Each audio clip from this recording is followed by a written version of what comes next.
2023 chegou ao fim e foi um ano que teve um pouquinho de tudo aí no futebol, né? Por isso nós do Eurofut já estamos aqui a postos pra trazer pra vocês a já tradicional retrospectiva do ano, onde a gente vai lembrar um pouquinho de tudo que aconteceu aí de mais importante no futebol europeu em 2023. E é claro que a gente começa pelo mês de janeiro com algumas das ligas europeias aí pegando fogo, tá? Com grandes disputas pelo título, e era o caso, por exemplo, da Premier League, que começou o ano com o Arsenal ainda na liderança, fazendo uma baita temporada aí sob o comando do Arteta, né? E conseguindo ficar na frente do Manchester City, mas já meio que ameaçando ali uma queda de produção e tal, e com o Tubarão atrás fungando no cangote, né? Outra liga que chamou muita atenção em janeiro foi a italiana, porque depois de muito tempo quem estava na liderança era o Napoli, e não era com pouca vantagem não pro segundo colocado. O time de Osimhen e Kvara vinha aí surpreendendo a todos, né? E tava a caminho de concretizar uma conquista épica. E entre as outras ligas, uma que eu gostaria de destacar é o Campeonato Português, que tinha o Benfica fazendo uma excelente temporada e liderando até com tranquilidade, né? E um dos destaques do Benfica naquela época era o Enzo Fernandes. Ele tinha acabado de levantar o troféu da Copa do Mundo com a Argentina no final do ano de 2022 e tinha ido muito bem, né? E aí com apenas 6 meses lá nos encarnados, ele já fez uma transferência pro Chelsea por cerca de 120 milhões de euros, a contratação mais cara na história de um clube inglês da Premier League. E nessa época aí o Chelsea ainda tava naquela, né? Jogando dinheiro, contratando todo mundo de baseada. E um desses caras que chegaram aí foi o Mudryk, né? Que custou cerca de 70 milhões de euros. Um cara que chegou a ter um namorico com o Arsenal, foi pros Blues. E a torcida dos Gunners meio que agradece que isso aconteceu, porque é um cara talentoso, mas ainda muito cru, né? Outras transferências interessantes da janela de janeiro: Cancelo no Bayern de Munique e João Félix no Chelsea, por empréstimo. Pois é, isso aí foi no começo do ano, parece que faz uma década já, né? Fora isso, também deu o que falar o quê? A saga Cristiano Ronaldo, né? O CR7 teve aquela treta com o Ten Hag no final do ano anterior, aí ele jogou a Copa do Mundo sem clube e em janeiro foi apresentado lá como novo reforço do Al Nassr da Arábia Saudita. E o que parecia ser apenas ali uma transferência inusitada, né? Diferente e tal, viraria algo comum, mas isso aí é papo pra mais pra frente no ano. Ainda na reta final de janeiro, algo que eu não poderia deixar passar aqui, né? O Sebastian Haller voltou aos gramados depois de pelo menos 6 meses aí batalhando contra um câncer. Guerreiro demais, conseguiu voltar a jogar. E uma mensagem bem clara na chuteira dele. E aí em fevereiro voltou ela, né? O nosso amor, a nossa paixão, a Champions League. E tiveram alguns confrontos absurdos logo nas oitavas de final, né? Como por exemplo, o jogo de ida entre Liverpool e Real Madrid, que acabou 5-2 pros merengues. Uma partida bem maluca assim, porque, pô, teve falha grotesca do Courtois e do Alisson no mesmo jogo. Dois dos melhores goleiros dos últimos anos, né? Fora uma atuação completamente absurda aí da dupla Benzenícios. Saindo de um momento incrível para um muito triste, em fevereiro teve um terremoto pesadíssimo lá na Turquia e na Síria, né? Que deixou aí dezenas de milhares de mortos, e entre eles um jogador de futebol, né? O Christian Atsu, que teve passagens aí pelo Chelsea, pelo Newcastle, pelo Porto, acabou falecendo nesse desastre. No final de fevereiro, o prêmio de melhor do mundo da FIFA, né, que é o FIFA The Best, coroou Lionel Messi como o melhor jogador do mundo. Isso muito por causa das atuações absurdas dele na Copa de 2022, né? Mas calma que esse tema aí do FIFA The Best ainda vai dar muito o que falar no ano, tá? Ainda nessa cerimônia, algo muito bacana. O prêmio Puskás foi para um camarada chamado Marcin Oleksi, um jogador de futebol para amputados que fez um golaço espetacular ali, meio que de bicicleta ou um voleio aéreo, lindo demais, cara. Agora a gente chega em março e a Champions League já tava indo para os jogos de volta das oitavas de final, e a gente teve alguns momentos memoráveis, né? Mas talvez o maior destaque vá para Manchester City 7, RB Leipzig 0. Exatamente uma surra daquelas, né? E que representa bem o que foi a temporada do Haaland, porque nessa partida aí o ciborgue norueguês meteu simplesmente 5 gols. E cara, 5 é o recorde da Champions em uma partida, tá? Ninguém meteu 6. E aí já tava todo mundo indo à loucura. Caramba, o Haaland vai marcar mais um, vai meter 6, vai bater o recorde, pá. E aí o Guardiola vai lá e... não, seu Haaland, por favor, se retire de campo imediatamente. O que dá pra entender, o Pepe tava poupando o Erling, né?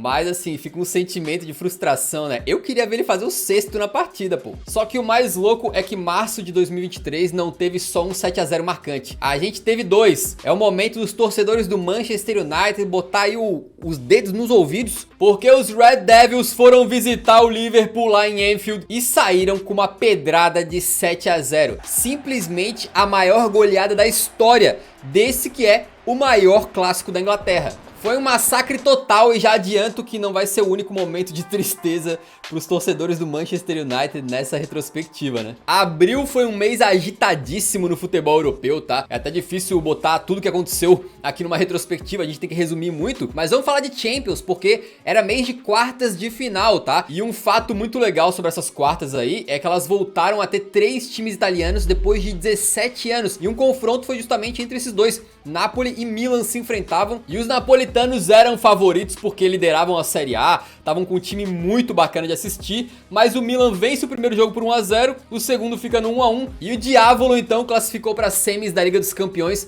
pela primeira vez em 16 anos. E pô, um clube do tamanho do Milan, né, é muito tempo longe das semis, cara. Enquanto isso, a rival Inter de Milão pegava o Benfica nas quartas, né? E a Inter venceu no Estádio da Luz por 2 a 0. Na volta empatou por 3 a 3 e também garantiu vaga nas semis para pegar justamente o Milan, um dos maiores clássicos do planeta, numa semifinal de Champions League. Maior do que isso, só se fosse na final, amigo. Outro confronto das quartas era entre Real e Chelsea, né? E o Real passou com 2 vitórias por 2 a 0, sendo que a segunda delas teve doblete do Rodrigo. O que esse cara gosta de brilhar na Champions é brincadeira, né? E no outro confronto, o Manchester City pegou o Bayern e os alemães não viram a cor da bola. Na Inglaterra foi 3 a 0, né, com controle total dos Citizens ali. Na volta, um empate em 1 a 1 que classificou o time inglês, só que vale lembrar que esse confronto se deu sob um contexto muito interessante, né? O Nagelsmann, técnico do Bayern, vinha 100% na Champions, mas por ter umas dificuldades na Bundesliga e tal ali, o pessoal lá do Bayern de Munique achou que era bom mandar ele pra rua. Trouxeram o Thomas Tuchel pra técnico, ele assume e toma essa traulitada do City, né? O ambiente tava conturbado, tanto é que logo depois aí, acabou tendo aquela treta absurda em que,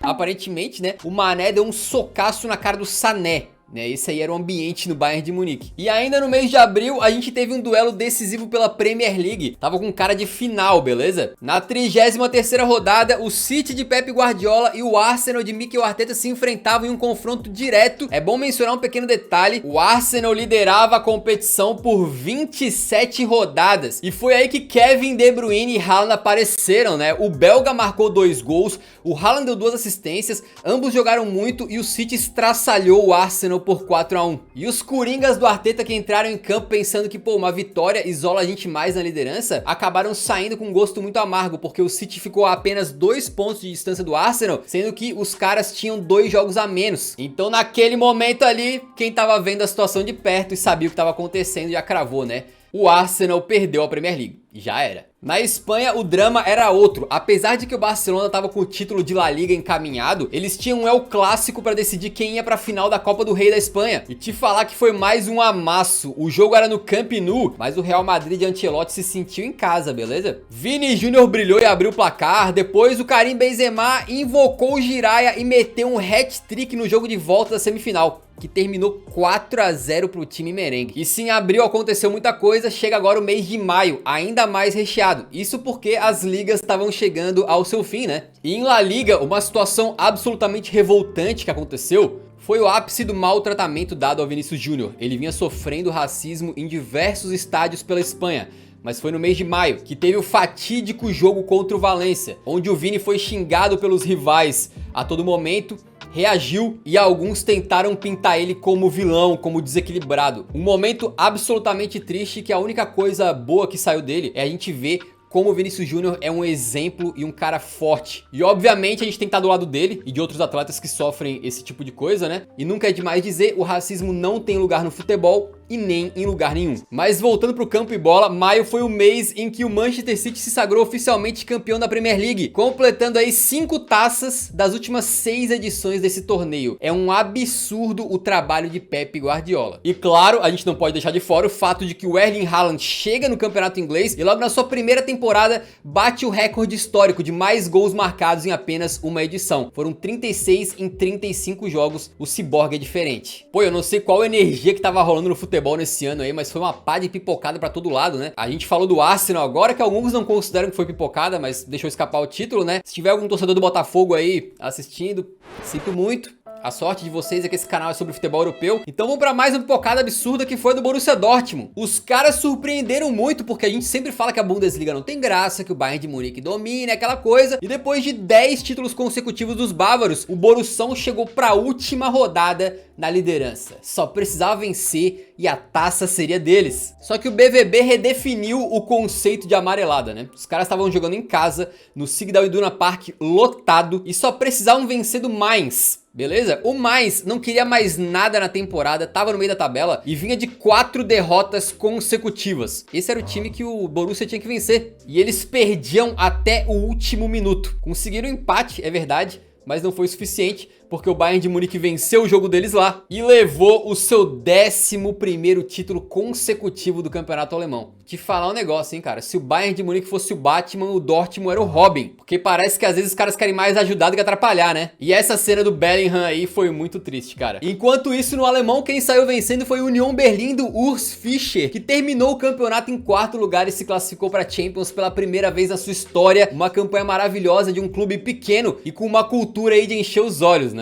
Na Holanda, o Feyenoord disparou na tabela e venceu o seu 16º título holandês com bastante folga. Já em Portugal, mais uma conquista tranquila, com o Benfica liderando boa parte do campeonato, e apesar de uma tentativa do Porto de dar um bote no final ali, de dar uma emoçãozinha a mais na liga, não rolou, e os encarnados então foram campeões na rodada final. A La Liga meio que também acabou em maio com o Barça do Xavi Hernandes campeão antecipado, vencendo pela primeira vez desde 2019, quando ainda tinha um Lionel Messi, né? Mas agora em 2023 os protagonistas foram outros. Foram Pedri, Ronald Araújo, foi até o Lewandowski, né? E na Itália chegou a tão aguardada, a tão sonhada conquista do Scudetto pelo Napoli, 33 anos depois da última conquista, ainda na época do Maradona, muito por causa de jogadores que renderam um absurdo, como por exemplo o Kim Min-jae zagueiro, mas principalmente por causa dos dois jogadores ofensivos, Kvaratskhelia e Osimhen, que estavam se entendendo por música e entraram pra sempre pra história desse clube. A festa lá na cidade foi sensacional. E no finzinho do mês a gente teve uma final de competição europeia, a Europa League, e o Sevilhão da massa, o Sevilha, né?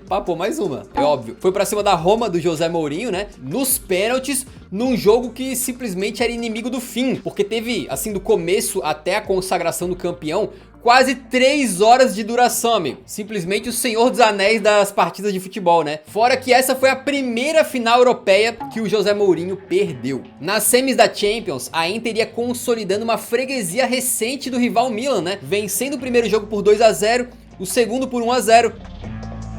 E Lautaro Martinez e companhia então carimbando ali a vaga para a final da Liga dos Campeões. Do outro lado, Real Madrid e Manchester City empataram o confronto de ida, mas na volta foi mais um amasso. O time de Pep Guardiola deu um baile, meteu 4-0 com uma dominação completa de um Manchester City que dessa vez não vacilaria nos minutos finais e iria então para sua segunda final de Liga dos Campeões na história. Chegando em junho, né, meio do ano, um fato alternativo alucinante, cara. O campeonato belga chegou para a última rodada com 3 times podendo ser campeões. Enquanto a rodada ia se desenvolvendo, eles foram se alternando na liderança até literalmente o último minuto, quando o zagueirão Toby Alderweireld do Royal Antwerp tirou esse chute absurdo de fora da área pra dar o título pros caras depois de 66 anos. Foi incrível esse momento. Também tivemos a final da Copa da Inglaterra, com o City conquistando mais um título nacional, dessa vez vencendo o clássico contra o Manchester United com 2 gols do decisivo Gundogan. E se você acompanhou bem, eles ganharam a Premier League, ganharam a Copa da Inglaterra, só falta uma pra tríplice coroa, né? E vamos pra ela, porque Manchester City e Inter de Milão faziam a final da Champions League então.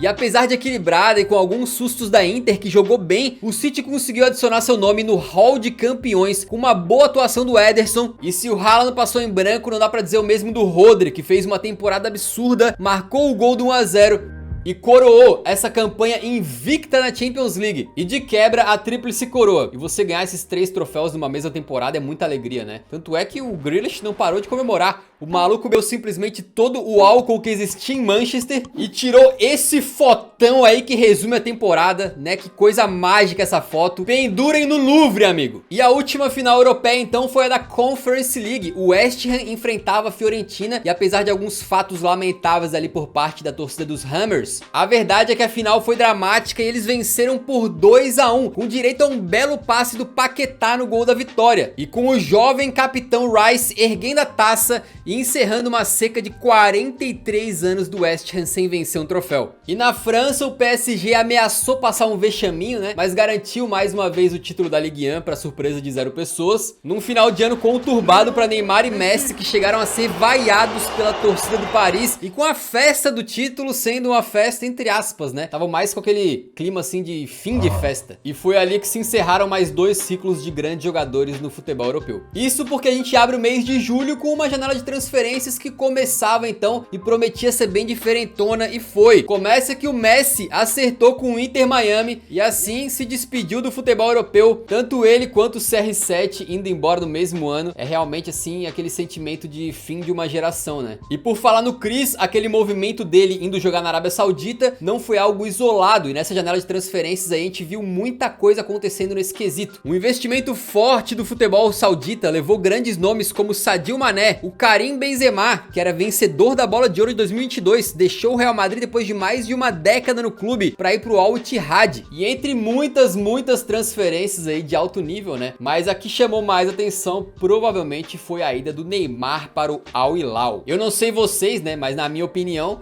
a trajetória do Ney no futebol europeu se encerrou de forma bastante melancólica, cara. E bom, contratações, né? Vamos dar um giro pelas principais que aconteceram. O Ousmane Dembélé foi do Barcelona pro PSG em busca de novos ares. Félix e Cancelo acabaram agora indo juntos por empréstimo pro Barcelona. O Rice com a bola toda foi parar no Arsenal, né? Que também foi buscar o Kai Havertz lá no Chelsea, muito criticado. Enquanto o próprio time dos Blues aí foi atrás do Caicedo por uma grana absurda e claro, Harry Kane finalmente saiu do Tottenham e fechou com o Bayern de Munique. Nem faz falta mesmo? A gente já tem um camisa 9. E o mês de julho também veio com a confirmação de que Vitor Roque, mais uma promessa brasileira, ia jogar no Barcelona. Então 2024 promete, cara, com a gente tendo aí Endrick de um lado e o Vitor Roque do outro, neoclássico, vai ser bem legal de acompanhar. E por falar em Madrid, a principal transferência talvez tenha ido pra lá. Jude Bellingham saiu do Borussia Dortmund, fechou com o Real e vem sendo provavelmente a contratação mais impactante de 2023. Abra os braços imediatamente. Antes da gente voltar para os gramados, um momento muito importante que chocou o mundo do futebol. Dele Alli, em entrevista, abriu seu coração e contou um pouco sobre a sua vida e as suas dificuldades recentes. Ele revelou que quando era muito pequeno, foi molestado por um amigo da família e que ele cresceu num lar onde a mãe dele sofria com alcoolismo. Além disso, durante a sua carreira já profissional, ele se viciou em remédios para dormir. Imagina quantos outros atletas e pessoas comuns não passaram por circunstâncias parecidas e tiveram que sofrer sozinhas com tudo isso. Parabéns ao Dele por ter a coragem de abordar isso aí e pode ter certeza, cara, que o depoimento desse camarada vai ajudar muita gente ainda. Em agosto voltou o futebol e a Community Shield, né, a Supercopa da Inglaterra, colocou frente a frente Arsenal e Manchester City, com direito ao empate sortudo do Arsenal aos 55 do segundo tempo e depois o troféu vindo para os Gunners nos pênaltis. Uma vitória emblemática, vencendo o City que era carrasco e dando esperanças para a temporada que vinha pela frente. Mas pro final do mês, o Messi venceu a Leagues Cup pelo Inter Miami, se tornando o jogador com o maior número de títulos oficiais na história do futebol, 42 ou 44 se você considerar também a medalha de ouro nas Olimpíadas e o Mundial Sub-20. E a gente teve muitas lendas do futebol se despedindo nesse ano, né? O Ibrahimovic, que é um dos jogadores que eu mais gostei de acompanhar a carreira aí, pendurou as chuteiras. A gente também viu o Gareth Bale, o jogador histórico da Champions League recente, né? Parando de jogar futebol, porque ele começou profissionalmente no golfe, mas sem dúvidas a aposentadoria mais marcante foi dele. Gianluigi Buffon, aos 45 anos, um colosso do futebol e certamente um dos maiores goleiros que esse esporte já viu. A partir de setembro, as ligas nacionais estavam começando ali, né? E logo na quarta rodada do campeonato italiano, um dos jogos mais absurdos dessa edição, porque a Inter de Milão sentou um 5-1 pra cima do Milan, com direito a uma baita atuação do Mkhitaryan e um golaço incrível do Thuram. o que, claro, consolidava o domínio completo e absoluto da Inter pra cima dos rossoneri nesse ano, né? E com as ligas também voltou a Champions League, com a temporada 23-24 sendo a última desse formato atual. Pô, assiste esse vídeo aqui que você vai entender tudinho de como é que vai funcionar. Na primeira Champions, sem Cristiano e Messi, depois de décadas, o principal drama veio no grupo F, carinhosamente apelidado de Grupo da Morte, com Borussia Dortmund, PSG, Milan e Newcastle. E também foi nesse começo de mês que rolou uma das maiores bizarrices do ano e, cara, um amadorismo completo do Napoli, né? Porque o TikToker oficial do clube lá achou que seria uma boa ideia postar um vídeo simplesmente tirando sarro do Osimhen, ídolo da equipe. Fora outros vídeos que tinham ali pontinhas de racismo. Isso obviamente não pegou nada bem. O Osimhen ficou completamente pistolaço, ameaçou processar o clube e deixou o clima lá dentro bem ruim por algumas semanas, né? Chegou outubro com um dos eventos mais aguardados do mundo do futebol a cada ano, a Bola de Ouro. E essa premiação, que considerava a Copa do Mundo de 2022, consagrou então o Messi como o melhor jogador do planeta. Ele que levou pra casa a sua 8ª Bola de Ouro. E a gente fez um vídeo especial aqui no canal relembrando um pouquinho de cada uma dessas 8 conquistas. E já no troféu Copa, quem foi eleito o melhor sub-21 do mundo foi o Bellingham, que na época que ele recebeu oficialmente o prêmio já estava sendo craque no Real Madrid e se tornando sensação mundo afora com a sua marca registrada, a comemoração ali do tamanho do ar. Em 2023, o Bellingham ascendeu como um foguete e terminou o ano como um dos melhores jogadores do mundo, com a principal performance dele sendo justamente esse mês de outubro em um El Clássico, virando o jogo contra o Barcelona, marcando 2 gols na vitória por 2-1. Também em outubro, uma notícia muito triste: faleceu um dos maiores nomes da história desse esporte, a lenda do Manchester United, Sir Bobby Charlton, um cara que sobreviveu ao desastre aéreo de Munique em 1957, virou capitão do time campeão da Champions em 68, se tornou lenda dos Red Devils, um clube que ele serviu por praticamente a vida inteira, um dos maiores da história do futebol sem dúvidas, nos deixou aos 86 anos. Em novembro, a gente teve o encerramento das eliminatórias para a Eurocopa. E não tivemos lá muitas surpresas, né? Mas o brasileiro ficou de olho, em especial em uma seleção. Porque a Albânia de Silvinho conseguiu a classificação. Vamos construir o nosso resultado. E aí já viu, né? Vai chegar a Euro 2024, os brasileiros tudo torcendo pra Albânia, velho. Quem não tiver torcendo tá errado, tá? E com o ano quase acabando, os últimos meses de 2023 trouxeram algumas zebras e algumas surpresas. Isso porque em novembro, na segunda fase da Copa da Alemanha, tivemos a eliminação do Bayern de Munique para um time da terceirona alemã, o Saarbrücken, por 2-1 de virada, com o segundo gol acontecendo aos 51 do segundo tempo. Falando em Bayern, mesmo com o Harry Kane metendo gol a rodo, jogando muito, a verdade é que o líder do campeonato alemão na pausa de inverno é o Bayer Leverkusen, com um trabalho absolutamente sensacional do treinador Xabi Alonso. Uma das grandes surpresas da temporada, encantando o futebol europeu com caras ali como o Grimaldo, o Wirtz e o Boniface. Mas pô, a gente já viu essa história outras vezes, né? Um time que não é o Bayern na liderança, mas chega no final, o Bayern ganha igual. Então muita calma nessa hora, uma coisa eu tenho certeza: na retrospectiva Eurofoot 2024, você vai saber se o Leverkusen ganhou ou não. E por falar em campeonato alemão ainda, o Union Berlin, que virou o time queridinho de muitos aí, né, acabou vivendo uma sequência de 12 derrotas seguidas na temporada e 16 jogos sem vencer, o que resultou na demissão do histórico técnico Urs Fischer. Então o ano de 2023 do Union Berlin teve uma campanha histórica e ao mesmo tempo um fracasso fenomenal, e o técnico que tava virando lenda indo embora. Loucura, né? Na Premier League, o City faz um começo de temporada instável, enquanto o Arsenal, mais maduro e com a chegada importantíssima do Rice, vai parecendo mais preparado para quem sabe dar o bote nessa temporada. O Liverpool é outro pretendente, com uma nova versão do Alexander-Arnold aí caindo mais pro meio campo, né? E por falar em Premier League, a grande surpresa é o Aston Villa, que simplesmente controlou e venceu o Manchester City e depois emplacou uma vitória sobre o Arsenal logo em seguida, com esse time comandado pelo Emery batendo diversos recordes, por exemplo, o maior número de vitórias do campeonato inglês na história história do Villa em um ano só. Em La Liga, dessa vez o Barça do Xavi vem decepcionando e acabou 2023 em baixa, enquanto o Real Madrid tem Bellingham e Rodrigo jogando absurdos, mas quem tá se destacando é o Girona, que faz parte do grupo City, é verdade, mas ninguém esperava eles ter alguns jovens brasileiros brilhando e fazendo uma campanha histórica. Na França, o PSG não tá muito legal, mas vai ganhar a Liga de qualquer jeito. Na Holanda, o PSV é o time a ser batido e no momento da gravação desse vídeo, eles estão com uma campanha com 100% de vitórias, impressionante. E por falar em Holanda, o Ajax, que é um colosso do futebol mundial, faz uma das piores temporadas da sua história, chegou a ficar na lanterna do campeonato e na Copa da Holanda caiu para um time da 4ª divisão. Em Portugal, a liga tem sido muito equilibrada, mas os torcedores do Sporting estão particularmente felizes com o Gyökeres metendo gol a rodo. Enquanto na Itália, o pragmatismo de Allegri fez a Juventus ganhar vários jogozinhos por 2-1, 1-0 e estão ameaçando brigar pelo título de novo com a Inter de Milão, que com a dupla Lautaro e Thuram jogando muito, lideram a competição e estão muito fortes na temporada. Na Champions League, grande destaque para o grupo da morte, que foi emocionante até a última rodada e teve Milan e Newcastle sendo eliminados, e talvez pro maior vexame, né? O Manchester United fez uma campanha ridícula, muito por causa também de algumas falhas grotescas do Onaná, e ficou simplesmente em último no seu grupo. Parabéns, hein? Mas pra não ficar só massacrando o United aqui o tempo todo, né? Eles tiveram um grande momento nesse ano que foi um gol de bike espetacular do Garnacho. Não só pela beleza do gol em si, mas porque o torcedor do United não pôde deixar de sorrir, percebendo a semelhança desse gol com aquele histórico do Rooney pra cima do Manchester City. Outro destaque vai pro Atlético de Madrid, que tem jogado de forma um pouco mais ofensiva com o Simeone e viu o Griezmann se tornar agora o maior artilheiro da história do clube. Como joga a bola esse cidadão, hein? Não, pera, ele não tava encostado lá? Não ia pro Grêmio?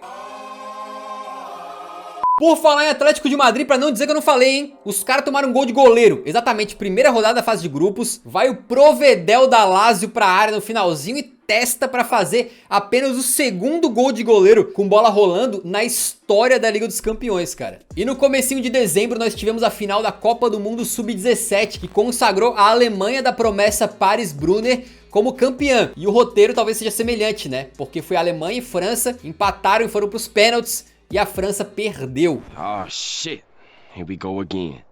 E por falar em Copa, como todo mundo gosta de uma polêmicazinha, né? No final de 2023 saíram aí os 3 finalistas do prêmio The Best da FIFA. E meus amigos, o período de análise desse prêmio não englobava a Copa do Mundo, mas parece que o pessoal votou como se englobasse. Erling Haaland pode ser o favorito a ganhar, mas o Kylian Mbappé, que não fez nenhum absurdo em 2023 nem nada, e o Lionel Messi também foram indicados. O Messi especificamente deixou a internet maluca, né? A gente sabe que o segundo semestre dele pelo PSG não foi bom e que depois pelo Inter Miami é o Inter Miami, né? E pra fechar o ano com chave de ouro, então, tivemos o Mundial de Clubes com o Fluminense de Fernando Diniz chegando na final para enfrentar o Manchester City de Pep Guardiola. 2 técnicos marcantes, cada qual à sua maneira e no seu próprio mercado, né? Mas não deu pro Flusão porque o City acabou sendo campeão mundial pela primeira vez na sua história. E antes de terminar o ano também, no finalzinho de dezembro, o Eurofut lançou o maior e melhor vídeo da história desse canal aqui, o Craques Eternos Pelé, o rei do futebol. Esse vídeo com certeza vai te emocionar se você não assistiu ainda, né? A gente não vai ficar entrando em muitos detalhes do Eurofut como um todo,